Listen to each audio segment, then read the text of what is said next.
साइली का पूरा परिवार खड़ा खड़ा बिल्कुल हिल रहा है। उनकी जान मुसीबत में आ गई है। सारा परिवार एक के ऊपर एक हाथ रख के मुसीबत को गले लगाकर खड़ा हुआ है। ये कैसे होता है मैं आपको बताती हूँ। तो रेणुका कहीं बाहर से आती है और उसके पीछे पीछे सक्कू भी होती है। तो रेणुका भूल गई है शायद कि उनका जो फ़ैन है वो ख़राब हो गया है और एक दिन वो नीचे भी गिर पड़ा था। तो वो तुरंत ही आते ही बस उसको बटन को हाथ लगाती है, जिसकी वजह से उसको करंट लग जाता है और वो वहीं चिपक जाती है। वो खड़े खड़े हिलने लगती है।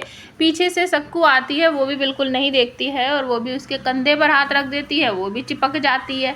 उसके बाद आती है रोशनी। रोशनी भी करती है काकू, वो भी उसके कंधे पर हाथ लगाती है तो वो भी चिपक जाती है। तो सब खड़े खड़े हिल रहे हैं। उसके बाद कमरे में से आ जाता है तेजस और वो करता है मेरा बाबू, वो भी रोशनी को गले लगाता है तो वो भी चिपक जाता है। तो सब वहाँ पर एक दूसरे के ऊपर हाथ रखते जाते हैं और सबके सब चिपकते जाते हैं। सबको करंट लगता रहता है और सब वहीं खड़े खड़े हिल रहे हैं।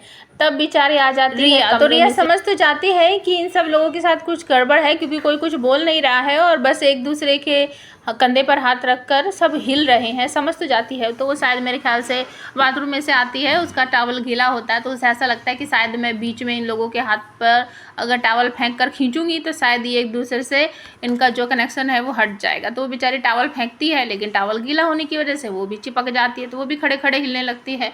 अब बेचारी आती है साइली। साइली बच गई है, साइली का नंबर है, वही घर में अकेली है।